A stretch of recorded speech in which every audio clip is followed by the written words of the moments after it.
할렐루야, 할렐루야, 아멘. 오늘도 우리를 예배하게 하신 하나님을 찬양합시다. 아멘.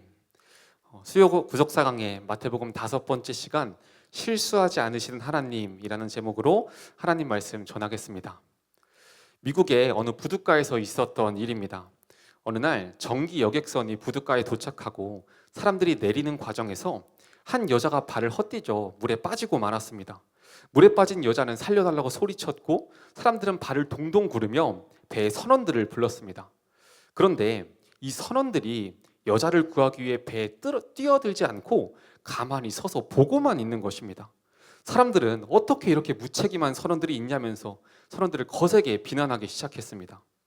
여자가 2번이나 물속에 잠겼다가 떠오르는 일을 반복했지만 선원들은 여전히 움직이지 않았습니다. 그리고 시간이 지나 여자의 힘이 완전히 빠지는 순간이 왔습니다.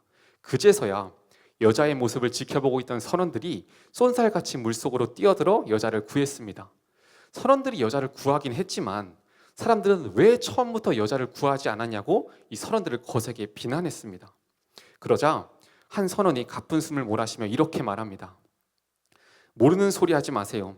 사람이 물에 빠져서 살아보겠다고 발버둥 칠 때 들어가면 그 힘에 눌려 같이 죽을 뿐입니다. 그래서 나는 이 여자를 구하기 위해 여자의 힘이 빠질 때까지 기다린 것입니다. 사람들이 보기에는 물에 빠진 여자를 즉시 구해주지 않은 이 선원들의 행동이 전혀 이해가 되지 않았지만 그 이해되지 않는 행동은 여자를 구하기 위해 100% 옳은 행동이었습니다. 여자를 구하지 않은 것은 선원들의 실수가 아니라 여자를 구하겠다는 목적에 딱 맞는 행동이었습니다. 우리 삶에도 우리의 생각으로는 이해되지 않는 하나님의 일하심이 있습니다. 그래도 내가 교회 오래 다녔고 믿음이 있으니 하나님은 전지전능하시고 나를 항상 선한 길로 인도해 가신다는 것을 우리는 알고 믿고 있습니다. 그런데 우리 삶에는 우리가 이해할 수 없는 비극적인 사건들이 발생합니다. 사랑하는 가족이 병에 걸려 극심한 고통을 당하기도 하고 갑작스런 죽음을 맞이하기도 합니다.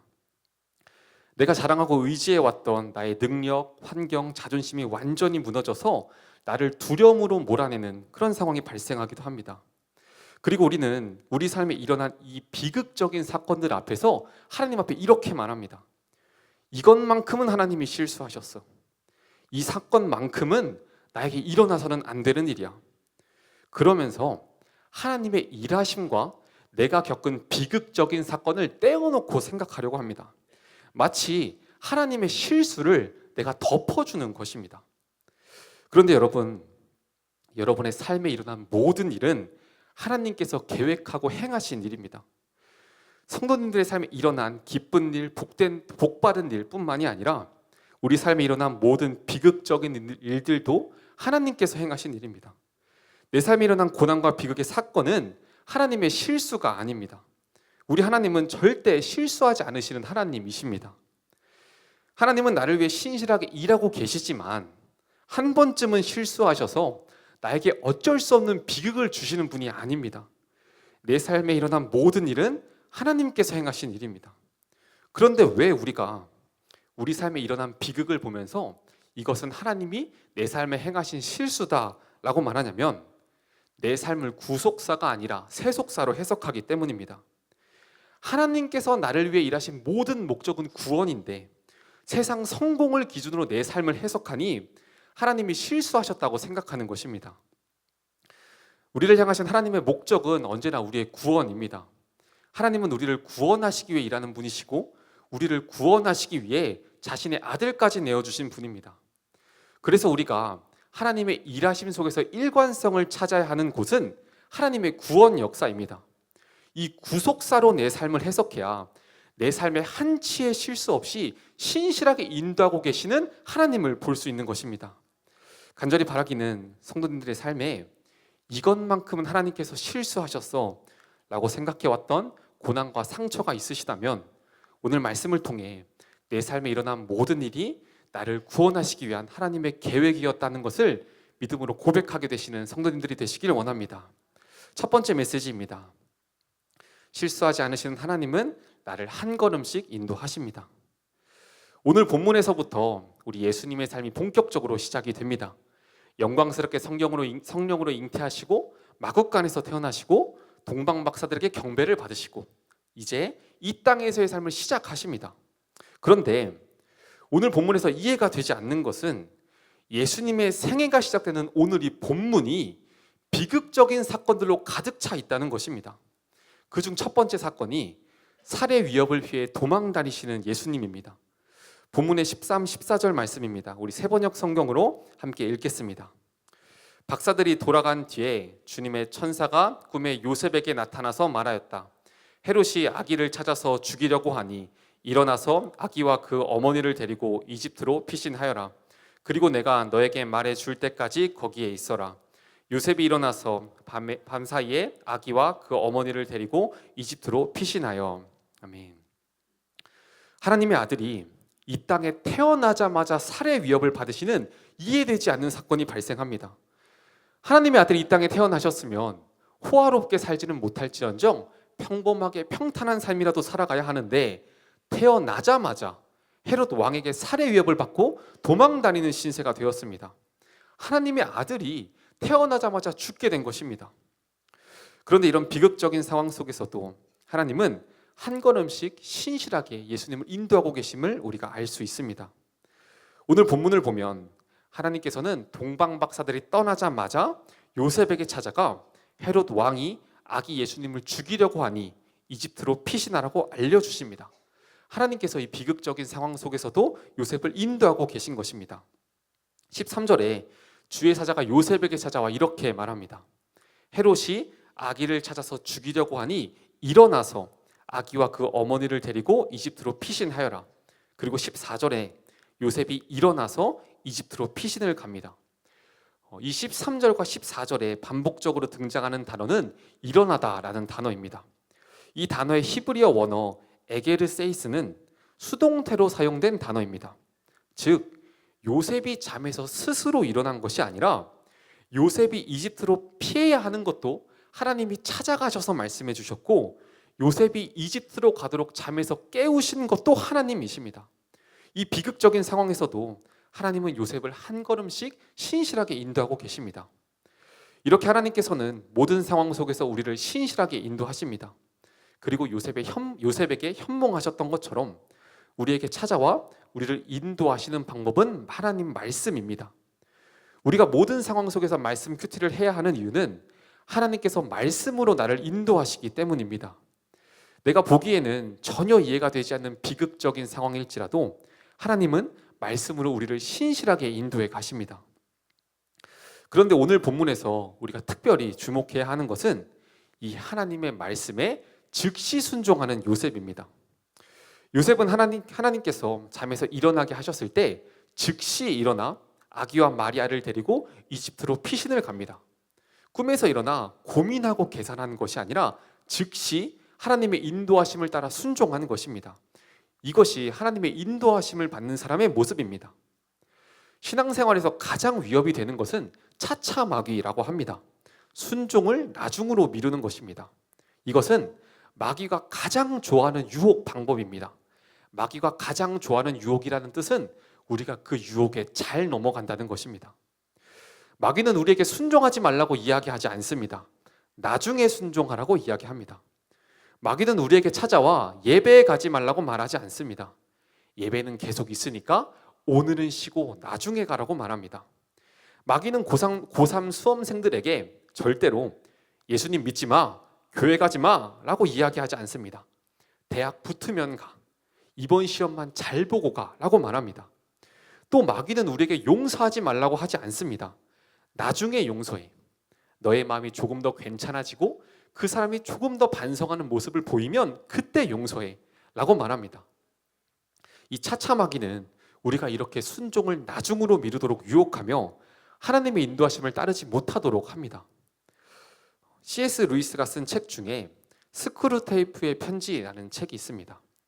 이 책은 삼촌 마귀가 조카 마귀에게 어떻게 하면 인간을 잘 유혹해서 지옥에 데려갈 수 있는지 조언하는 편지의 내용을 담은 책입니다.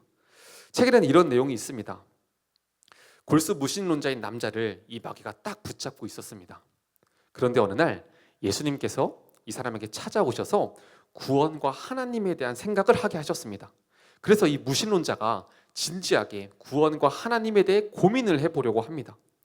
그때 마귀가 했던 행동은 두려운 고난을 주면서 구원에 대해 생각하지 못하게 하거나 논리적으로 하나님은 없어, 구원은 중요하지 않아 라고 말하는 것이 아닙니다.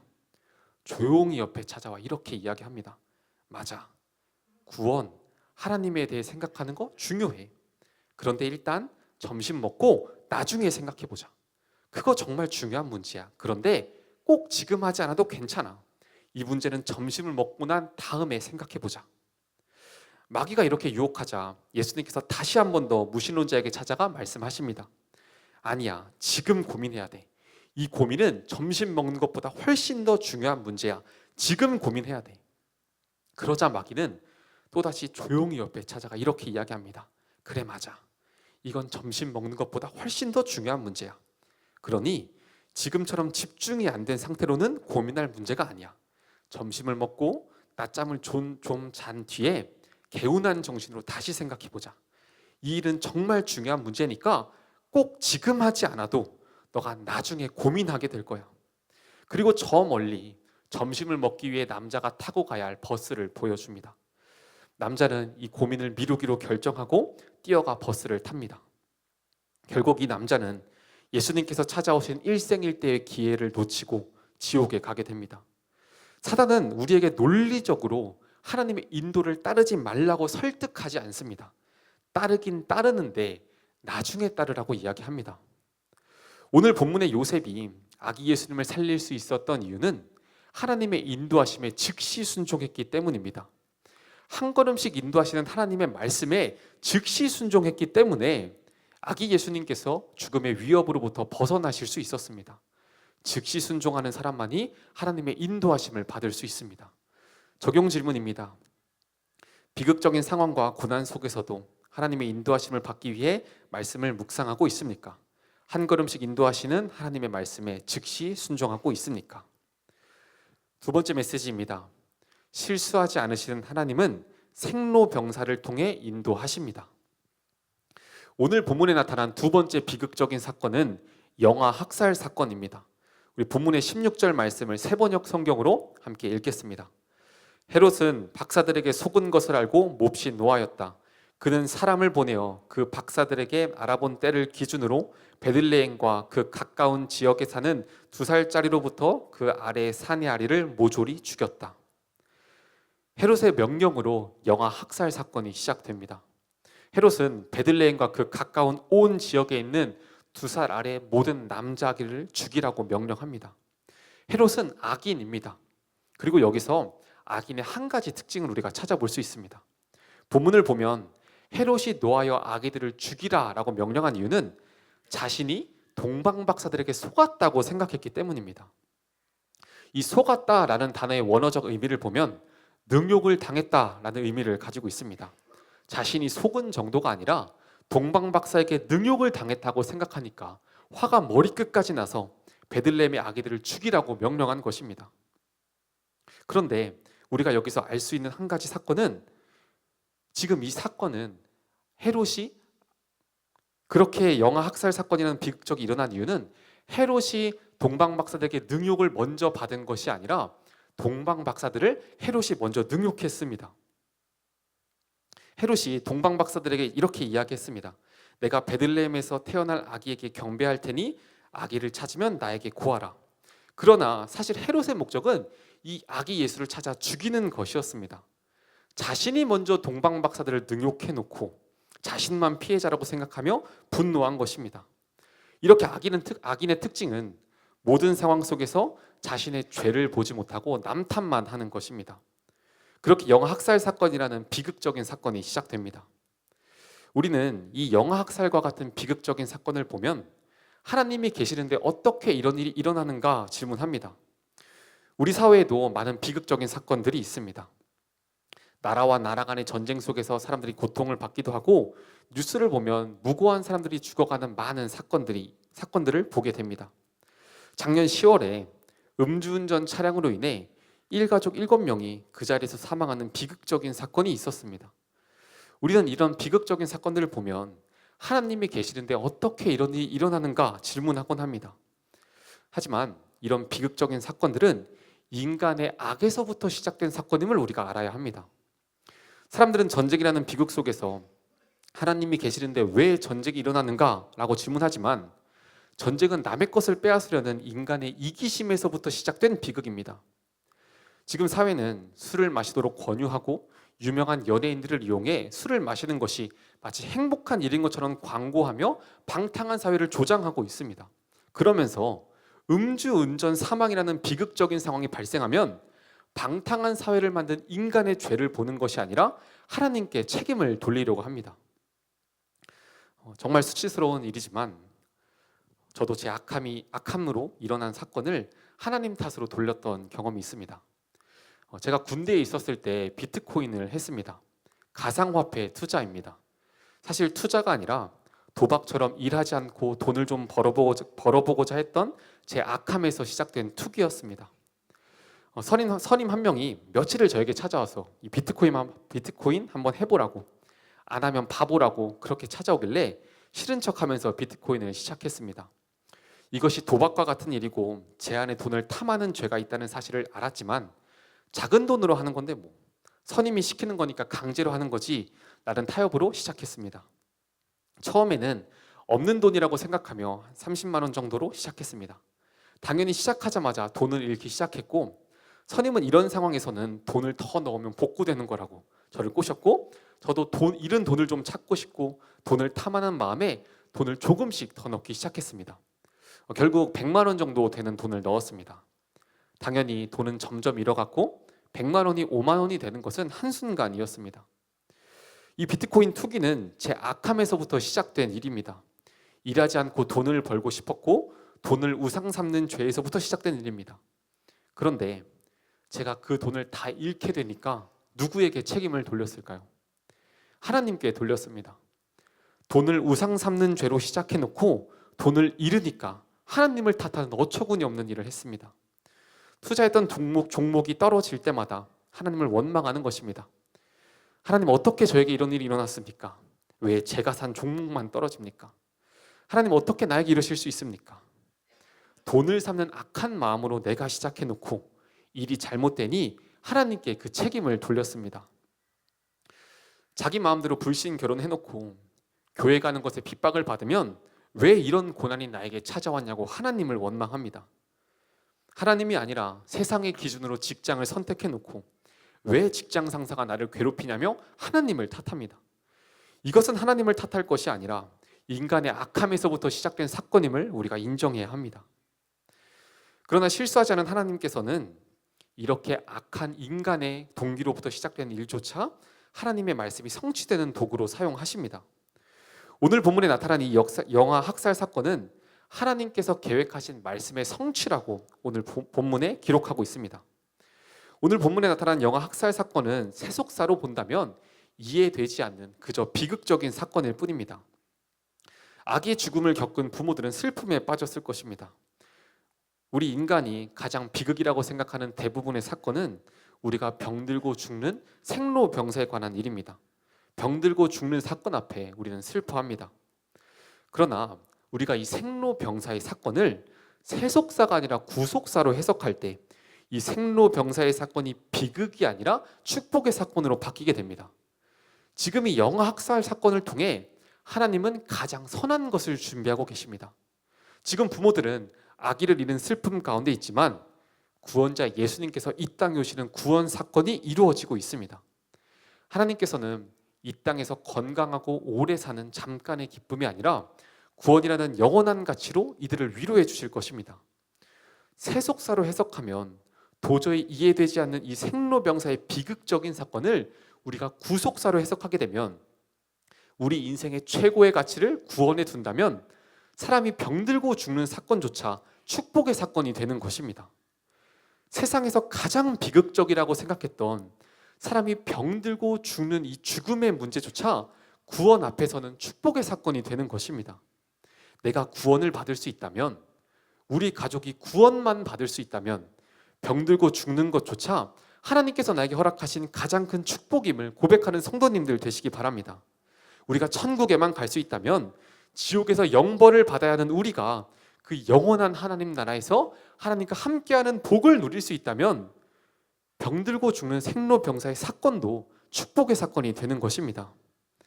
오늘 말씀에는 이 영아 학살 사건이라는 비극적인 사건이 말씀의 성취라고 분명하게 기록하고 있습니다. 세속사로 보면 도저히 이해가 되지 않는 해석입니다. 그리고 오늘 말씀은 이 영아 학살 사건을 통해 하나님께서 이루고자 하셨던 것이 무엇인지 우리에게 분명하게 말씀하고 계십니다. 우리 본문의 17, 18절 말씀을 함께 읽겠습니다. 이에 선지자 예레미야를 통하여 말씀하신 바 라마에서 슬퍼하며 크게 통곡하는 소리가 들렸으니 라헬이 그 자식을 위하여 애곡하는 것이라. 그가 자식이 없으므로 위로받기를 거절하였도다 함이 이루어졌느니라. 아멘. 아기들의 죽음으로 통곡하는 부모들의 모습을 통해 하나님께서 이루고자 하셨던 것은 자식이 없어 애곡하는 라헬의 모습입니다. 그런데 우리가 이상하게 생각해 봐야 할 것은 이 라헬에게는 자녀가 있다는 것입니다. 심지어 요셉이라는 애굽의 총리 자리까지 올라간 성공한 자녀가 있습니다. 그런데 라헬은 자식이 없어서 애곡합니다. 왜? 요셉이라는 가장 성공한 자녀를 둔 라헬이 자녀가 없다고 애곡하고 있습니까? 라헬에게 육의 자식은 있었을지라도 영의 자식이 없었기 때문입니다. 라헬은 예수님의 계보를 잊지 못합니다. 예수님의 계보는 라헬이 아니라 레아를 통해 이루어집니다. 육의 성공만 이루고 영의 성공을 이루지 못해 통곡하는 라헬의 모습을 우리에게 보여주십니다.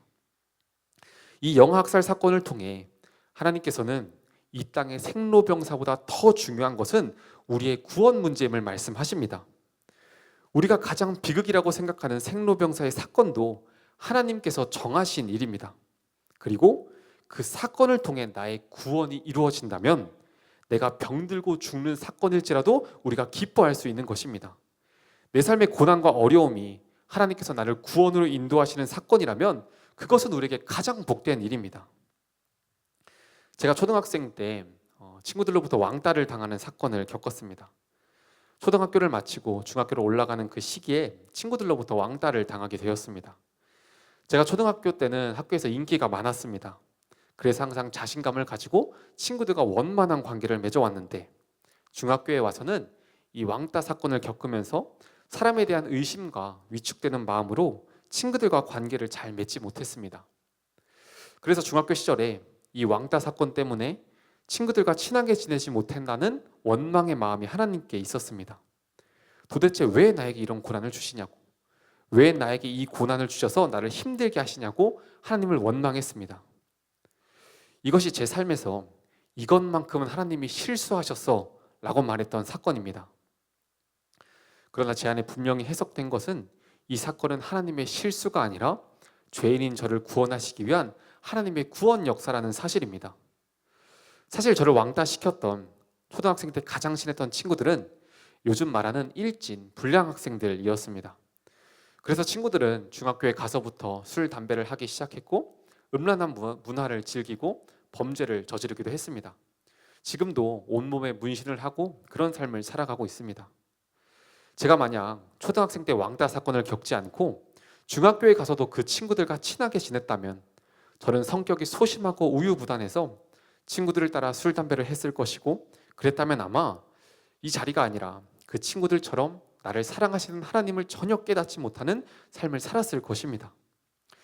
당시에 그저 제 눈앞에 닥친 친구들을 사귀지 못한다는 열등감과 상처만 바라보며 하나님을 원망했습니다.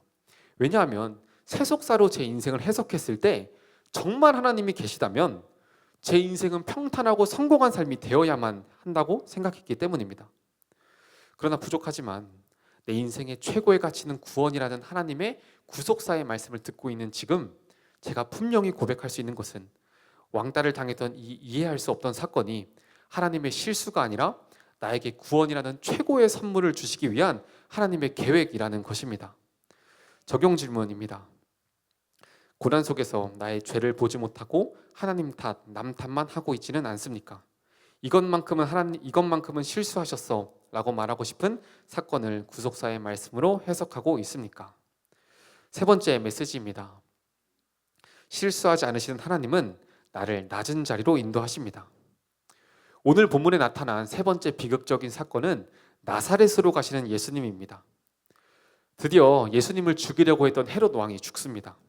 요셉도 주의 사자로부터 헤롯 왕이 죽었다는 소식을 듣고 자신의 고향 땅으로 돌아가라는 지시를 받습니다. 역시 요셉은 하나님의 말씀을 듣자마자 즉시 순종하여 이스라엘 땅으로 향합니다. 그런데 그렇게 죽음의 위협이 끝난 줄 알았는데 요셉 앞에는 그러나의 사건이 기다리고 있습니다. 본문의 21, 22절 말씀을 함께 읽겠습니다. 요셉이 일어나 아기와 그의 어머니를 데리고 이스라엘 땅으로 들어가니라. 그러나 아켈라오가 그의 아버지 헤롯을 이어 유대의 임금됨을 듣고 거기로 가기를 무서워하더니 꿈에 지시하심을 받아 갈릴리 지방으로 떠나가.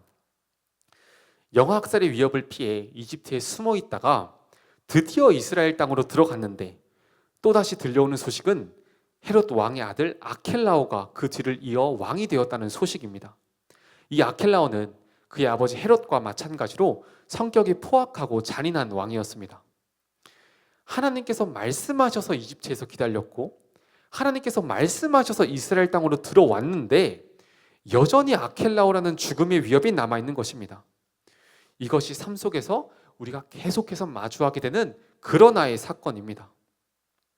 이제는 그 기다림과 고난이 끝났다고 생각했는데 그러나의 사건이 다시 찾아옵니다.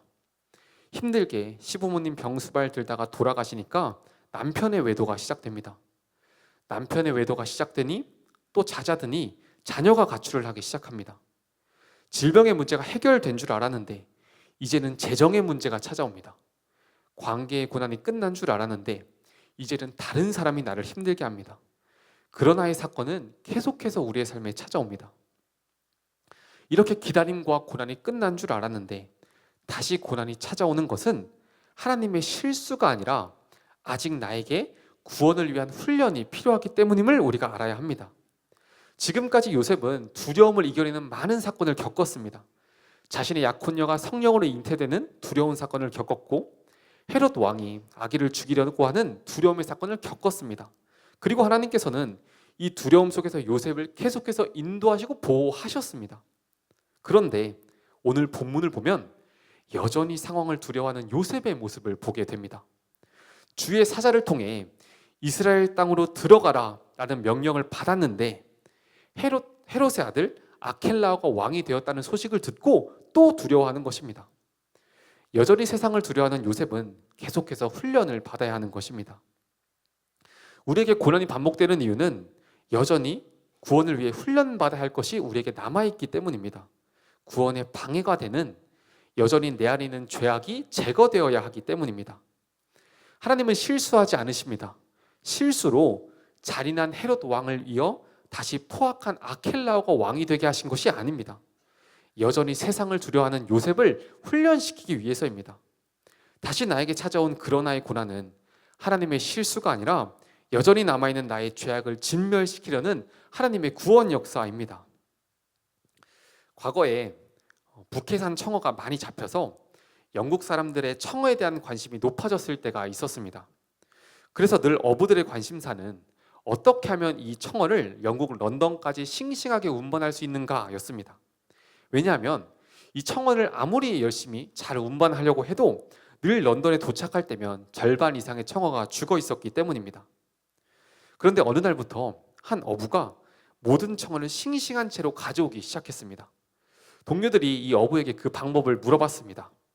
처음에는 이 영업 비밀을 어부가 알려주지 않다가 끈질긴 동료들의 물음 끝에 결국 이 비밀을 말해주었습니다. 그 방법은 청어를 잡은 통에다가 상어를 풀어넣는 것이었습니다. 그러면 이 청어들이 상어를 피해 열심히 도망다니게 되고 런던에 도착할 때까지 청어가 살아 움직인다는 것입니다. 그러면 이 상어가 통 안에 있는 모든 청어를 잡아먹으면 어떡하냐고 동료들이 물어봅니다. 다시 어부는 그 비밀을 말해줍니다. 상어가 청어를 한두 마리쯤 잡아먹으면 상어를 다시 다른 통에 옮겨 두었다가 이 청어들의 움직임이 줄어들면 다시 상어를 집어넣는다는 것입니다. 그러면 상어의 공격이 끝난 줄 알고 가만히 있으면서 죽어가던 청어들이 다시 활발하게 움직이면서 영국 런던까지 싱싱하게 운반된다는 것입니다. 우리 삶에 계속되는 그러나의 사건은 이 상어와 같은 것입니다. 우리의 삶에 고난이 찾아와야 우리는 구원을 위해 움직입니다. 회개를 하고 하나님을 찾습니다. 고난이 없으면 물속에 가만히 있다가 죽기 때문에 우리를 움직이게 할 상어가 필요한 것입니다. 기다림과 고난이 끝난 줄 알았는데 다시 그러나의 사건이 나에게 찾아왔다면 나의 죄악을 진멸하시려는 하나님의 구원 역사가 이루어지고 있다는 것입니다. 그렇게 이제 그러나의 사건을 겪은 요셉은 나사렛이라는 동네로 향하게 됩니다. 이 나사렛은 예수님의 고향 땅이 됩니다. 그런데 이 나사렛이라는 동네는 약 500명의 인구가 살았을 것으로 추정되는 아주 작은 마을이고, 이방 땅과 가까워서 유대인들은 이 땅을 이방 땅으로 여겼습니다. 그래서 당시 나사렛 사람이라는 말은 경멸과 조롱을 담은 언어였습니다. 그런데 우리가 잘 알고 있듯이 예수님은 나사렛 예수라고 불리게 됩니다. 예수님을 만난 빌립이 나다나엘을 찾아가 내가 율법에 기록된 선지자를 만났으니 나사렛 예수니라 라고 말했을 때 이 나다나엘이 나사렛에서 무슨 선한 것이 날 수 있겠느냐 라고 말한 것을 통해 당시 유대인들에게 이 나사렛이라는 동네가 또 이 나사렛 사람이라는 언어가 얼마나 경멸적인 단어였는지 우리가 알 수 있습니다. 그런데 예수님께서는 그러나의 사건을 통해 이 나사렛이라는 동네로 가시게 됩니다. 우리 생각에는 예수님께서 이방 땅으로 여겨지며 사람들의 경멸을 받는 이 나사렛이라는 동네로 가는 것은 실패하는 사건입니다. 온 인류를 구원해야 될 왕이 가장 무시와 경멸을 받는 작고 작은 동네에서 삶을 시작하셨기 때문입니다. 그런데 예수님께서 나사렛으로 가시는 이 사건 또한 말씀의 성취라고 오늘 본문이 기록하고 있습니다. 왜냐하면 예수님께서 나사렛으로 가셨기 때문에 유대에서 사역을 하실 수 있었습니다. 예수님은 결국 말씀대로 이 나사렛에서 하나님의 구원 역사를 완성하십니다. 그러나 이 사건을 통해 예수님께서 나사렛으로 가시게 된 것은 하나님의 실수가 아니라 이스라엘과 온 인류를 구원하시기 위한 하나님의 계획이었습니다. 우리가 그러나의 사건을 통해 가게 되는 곳은 항상 낮은 곳입니다.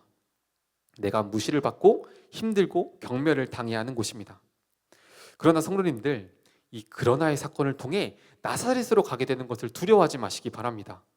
하나님께서 나를 나사렛으로 보내시는 이유는 나를 구원하시기 위해서뿐만 아니라 그곳에서부터 나의 가족과 교회를 향한 하나님의 구원 역사를 시작하시기 위해서입니다. 지금 내가 있는 가정의 낮은 자리, 교회의 낮은 자리, 직장의 낮은 자리를 통해 하나님께서 계획하신 구원 역사를 이루실 것입니다. 그러나의 사건으로 가게 된 나의 삶의 자리가 볼품없어 보일지라도 그곳이 하나님께서 나를 보내셨고 하나님의 말씀이 들리는 자리라면 하나님의 구원 역사가 시작되는 가장 복된 자리입니다. 왜냐하면 반드시 그 자리에서부터 나와 나의 가족, 공동체를 살리는 하나님의 구원 역사가 이루어질 것이기 때문입니다. 하나님께서 가장 낮은 나사렛에서부터 하나님의 구원 역사를 이루어 나가셨던 것처럼 하나님께서 나를 보내신 가장 낮은 자리에서부터 나와 나의 가족, 공동체의 구원 역사를 이루어 가실 것을 믿습니다. 적용 질문입니다. 내가 겪고 있는 그러나의 사건은 무엇입니까? 이 사건 속에서 내가 받아야 할 훈련은 무엇입니까?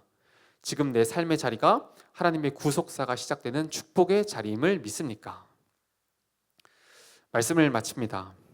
우리가 오늘 말씀을 통해 내 삶에 일어난 이해할 수 없는 많은 사건들이 하나님의 실수가 아니라는 사실을 나누었습니다. 그런데 사실 우리의 삶에서 가장 이해가 되지 않는 사건은 나 같은 죄인이 구원받았다는 사실입니다. 이것만큼 이해되지 않는 사건이 없습니다.